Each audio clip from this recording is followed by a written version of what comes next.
Welcome, Ainsley, and I'm going to introduce you first. So let's start with your introduction.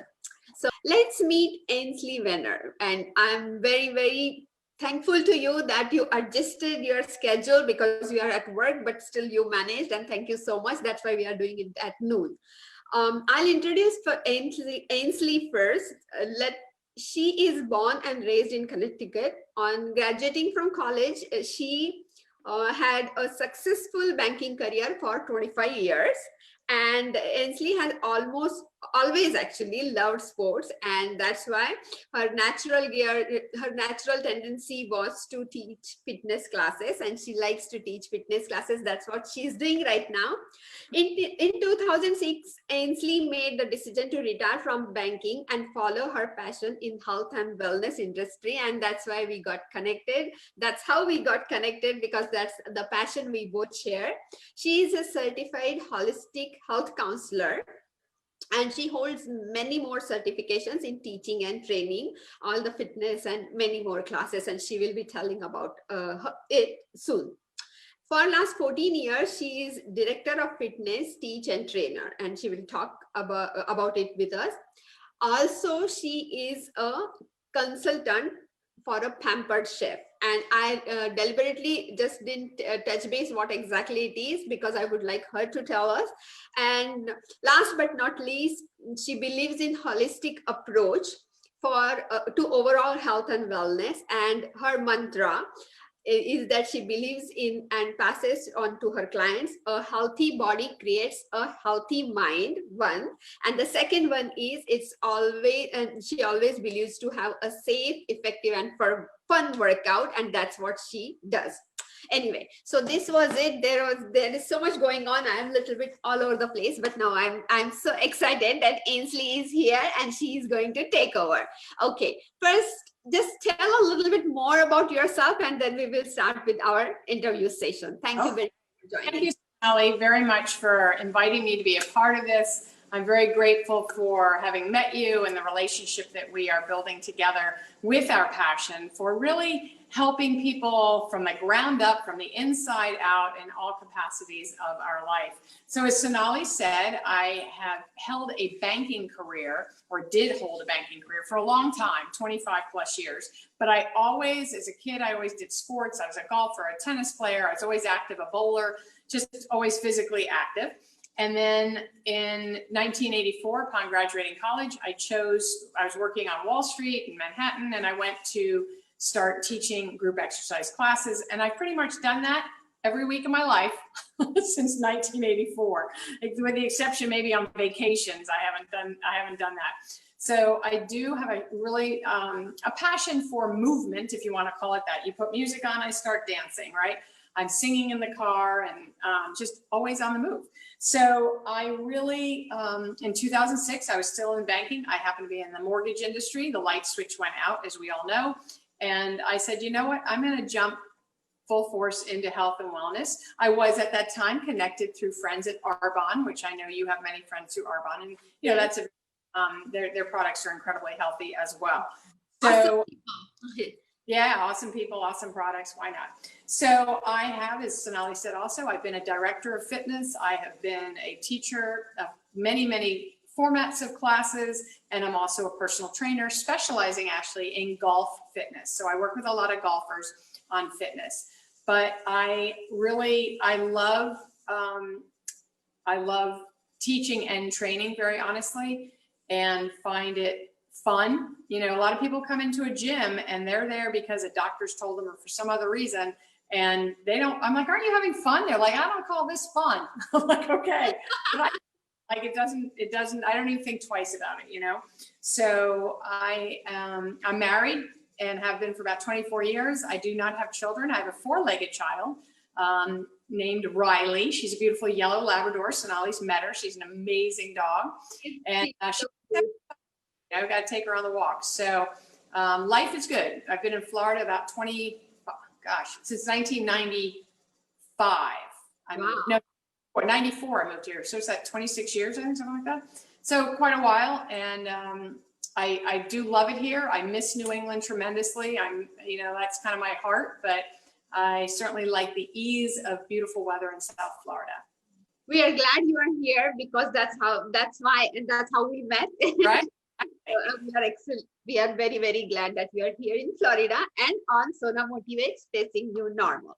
Now let's start with what are you passionate about, because Sona Motivates is all about passion. That's where we start our conversation is. So what wakes you up? What exactly? You have pretty much summed it what you are, but still I would like to ask you, what are you super passionate about? What makes keep going? I have to tell you, when I saw your questions, right, and I'm like, okay, what am I passionate about? The very first question, the very first answer that comes to mind, which is undeniable for me, is actually my family. And it's really, you know, that, and I just took care of my mom for 7 years. Yeah. And I don't think twice about the love and passion, I guess, I have for the overall well-being of my family. Regardless of any kind of situations, which we all have stories in our family. I do have a passion towards family and other people connecting with their family. It always saddens me when people have estrangements in their homes, which happens, I get that. But I really have a passion for family and friends. I'm probably one of my greatest traits, which can also be considered a weakness, I know, is loyalty. I'm an incredibly loyal person.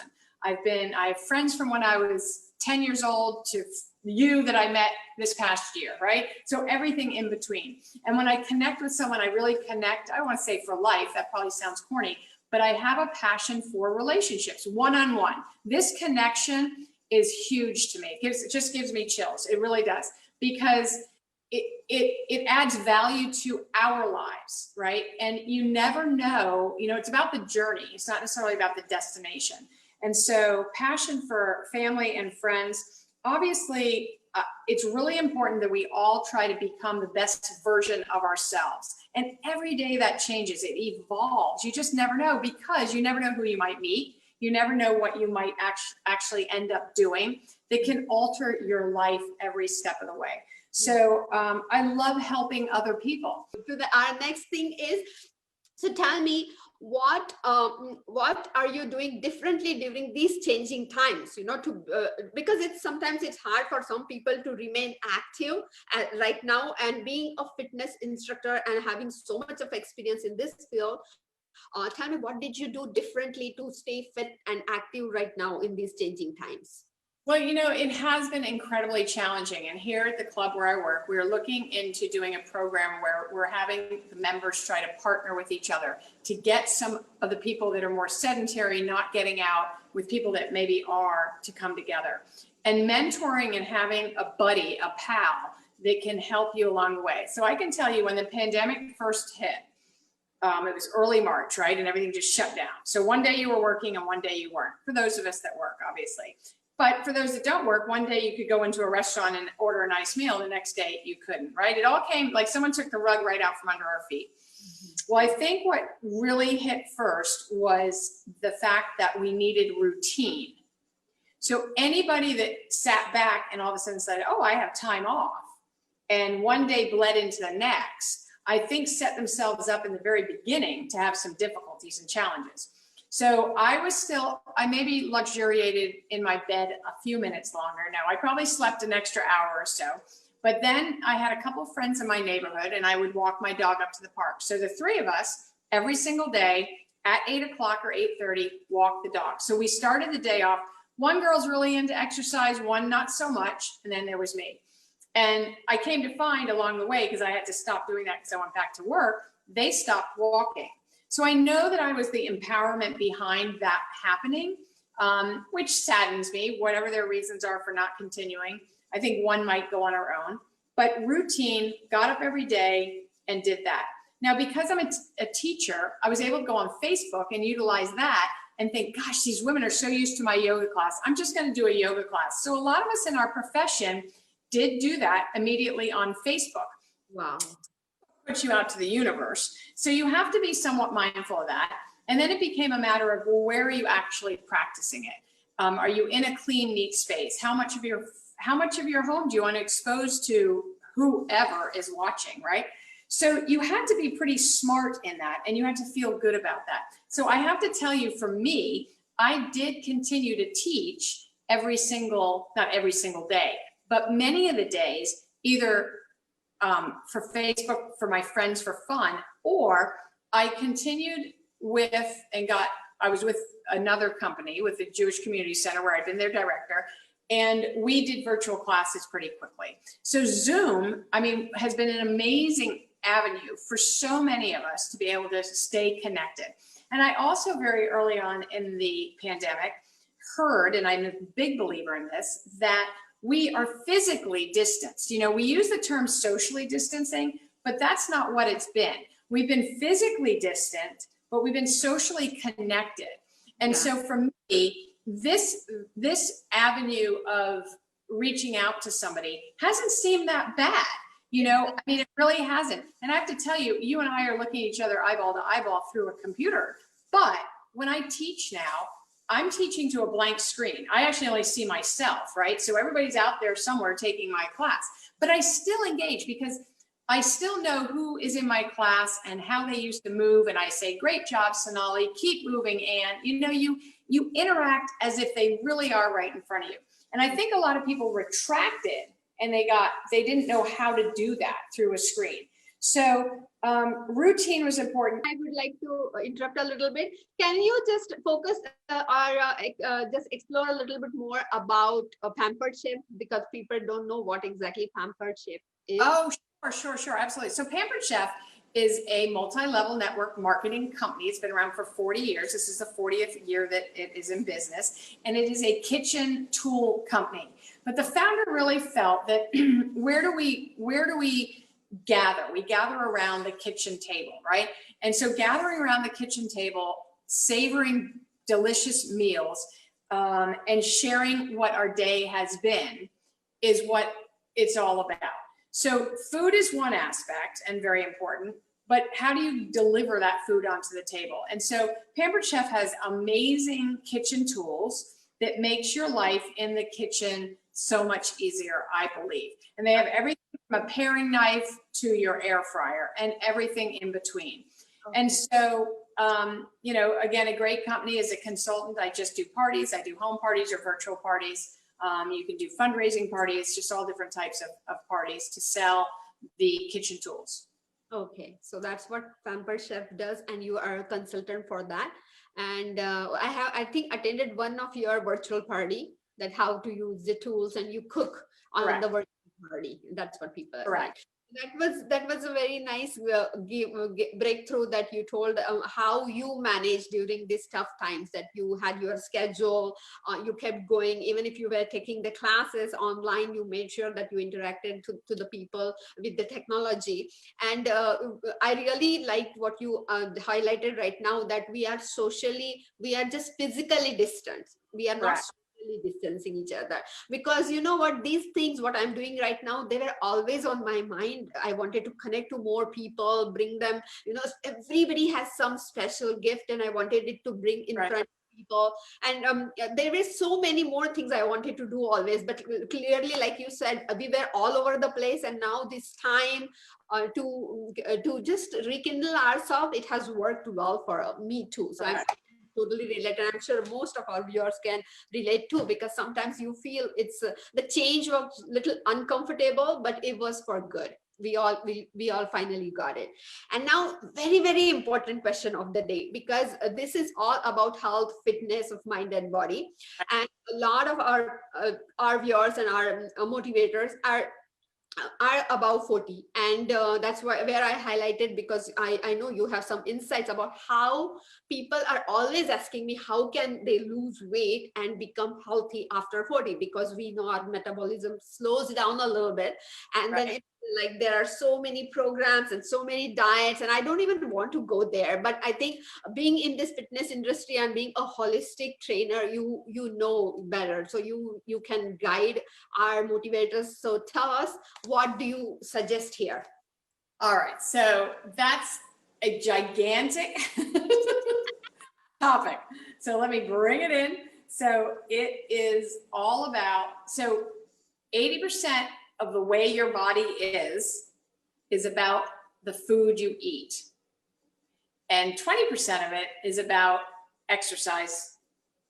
So as an exercise professional, that's always hard to say, right? Because I'm in the business of selling exercise. Exactly.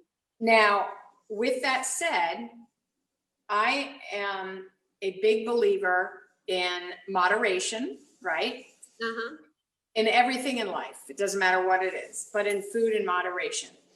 And at some point, yes, I can tell you every single time I meet somebody, when they find out what I do, or if it's a new client, the first thing they do is pat their stomach and they say, how do I get rid of this, right?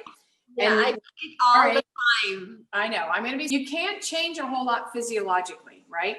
You can, in the sense that things will shift. Your collagen will break down.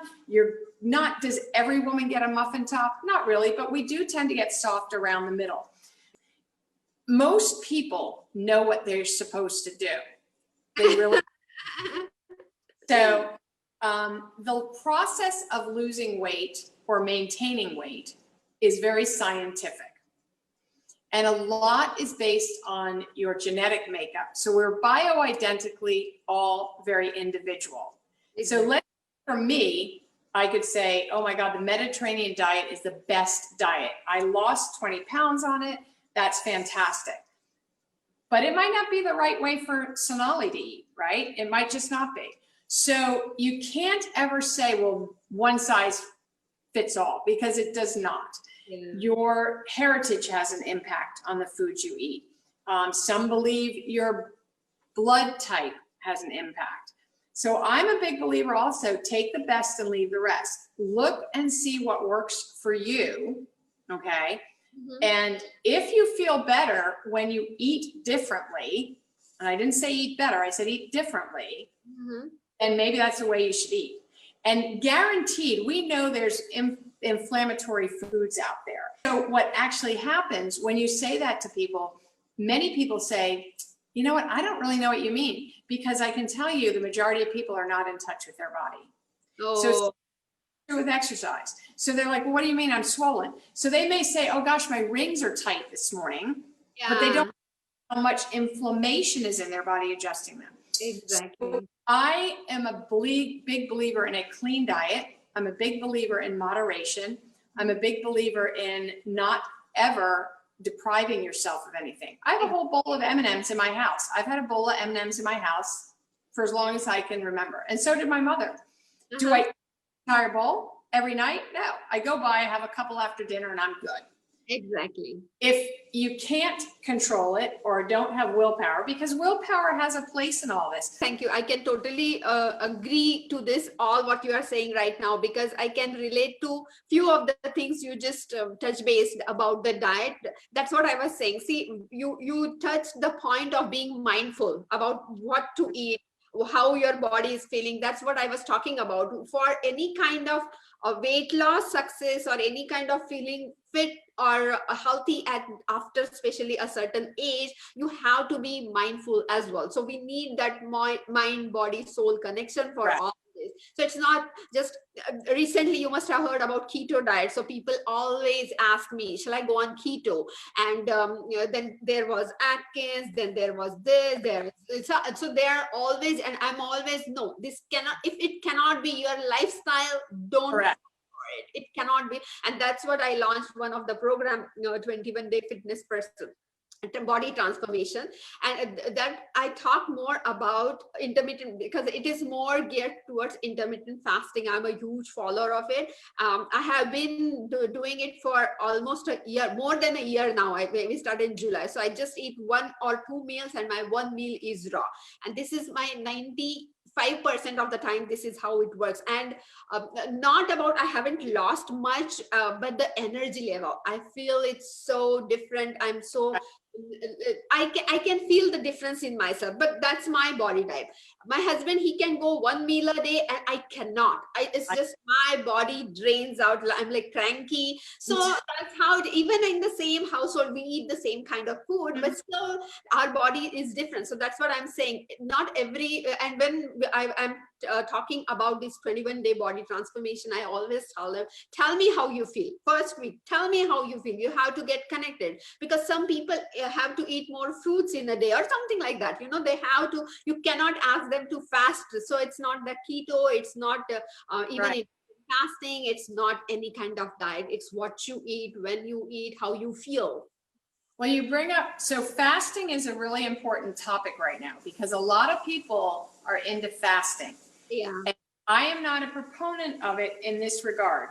Okay. Because if you really, like, I don't eat past 7 o'clock at night. Exactly. Right? And then I don't eat until 7 or 8 in the morning. Exactly. So it's 12 hours. I'm fasting. Exactly. Maybe 8 to 12 hours, I'm not eating. Exactly. So that's when I fast. I don't need to wait till 12 o'clock. So I am, I am not a big, I'm a big proponent on eating, I guess, sensibly, as my mother would say.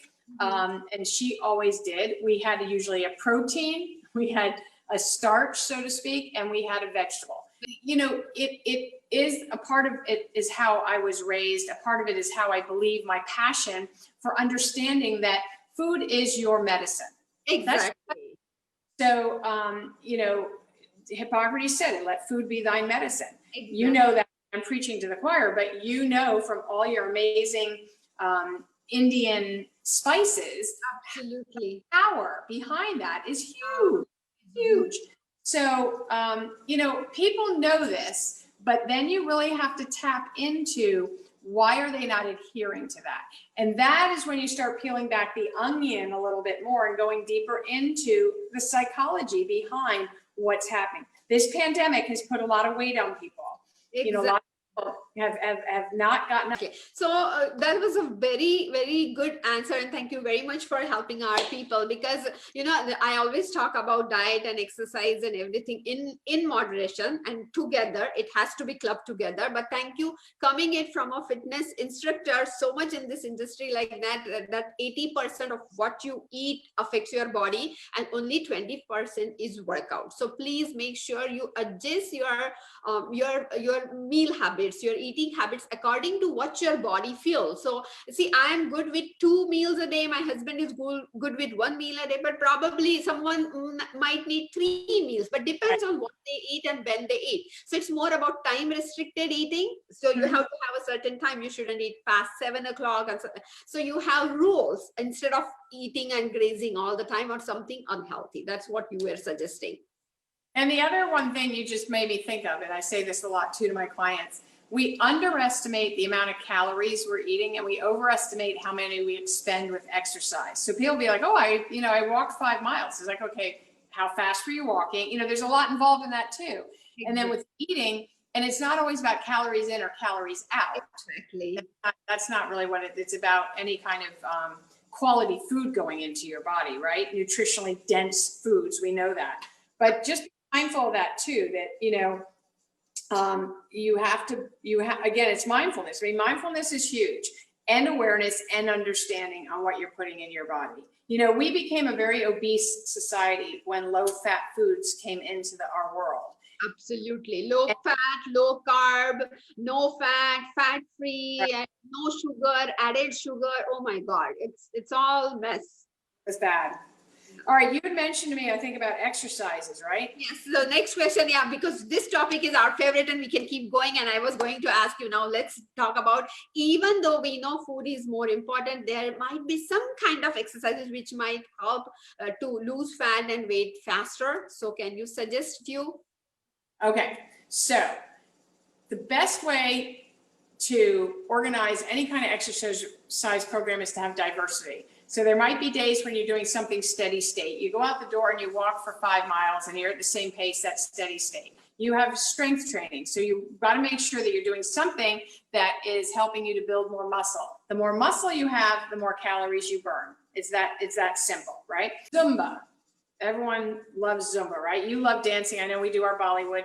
Yeah. But Zumba, the format of Zumba is built very specifically to be doing a slower type movement, Exactly. right? Yeah, is a slower movement versus salsa, which is faster. So you're on a roller coaster in Zumba as well, which burns more fat, which is why they've said they can't obviously tout it as a fat burning workout, but that's what happens in Zumba. So instead of, I do some strength work. So let's say we're doing squats, and then maybe we do biceps, and then I have her do 25 jumping jacks. Then we do then biceps and 25 jumping jacks. So I'm interrupting that strength training with a small piece of cardio, but the cardio piece is obviously awesome for your heart, but it's also to help you burn more calories. So you have to vary the workouts. I'm huge into diversifying the workouts, which is exactly why I have certifications out my ears, because I do yoga, Pilates, I do a water workout, I do spinning classes, I do strength training, I do bar classes, I do all of that. I'm not doing 10 Zumba classes a day. I'd be crippled if I did that. So those who don't know these names of the exercises are specific for any kind of the muscle weight they want to lose at some certain area, please make sure you follow Ainsley, because she does exercises online too. I have seen her push-ups and she is amazing. Nobody would ever guess she will be 60. So one last question before I let you go, I just wanted to ask you, what is one thing you want our viewers to take from today's session, so it will stick with them all along and they will never forget this, and it will help them in this journey?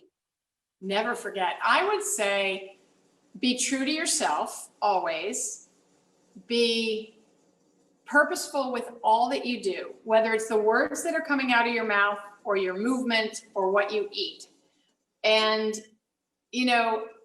what's the old saying that you say, if you don't have something nice to say, don't say it at all. And smile, because you have a beautiful smile. Smiles are for free. You can give anyone a smile, and you never know what someone's story is until you listen to them. And so we can be very judgmental. I can say, oh my God, how is this person coming in the gym weighing 200 pounds, right? Yeah. You don't know a person's story. Exactly. And so listen, God gave us 2 ears and 1 mouth, and he did that for a reason. So, I don't ever like to say stay positive and things like that, because that just is like cliche, but be purposeful in what you're doing. Have an intention every day. We set an intention in yoga, right? With our practice, set an intention for your day every day with what you are wanting to achieve. And at the end of the day, thank God for getting you through the day, and that you have maybe done something good for somebody else. We always feel better when we're in service of others. We feel better about ourselves. Pray for that person that is challenged, however they might be challenged. And you'll feel that in return, your heart will just be blessed. I really believe that. Oh my God, thank you very much for so many insights. This is so good. I'm so happy you are here, and it was fun. And last but not least, those who want to ask some questions, please leave your questions in comment section. Ainsley is at work and I will be heading out too, but we'll make sure we'll answer your questions later on Facebook's page. She'll go on Sona Motivates and she will answer herself, or I will answer. So we'll make sure your questions are answered. Please comment, let us know how you are liking this, facing the new normal with these amazing individuals we are meeting. I'm so blessed to meet Ainsley today. Thank you. Take care. Bye. Bye. Yeah.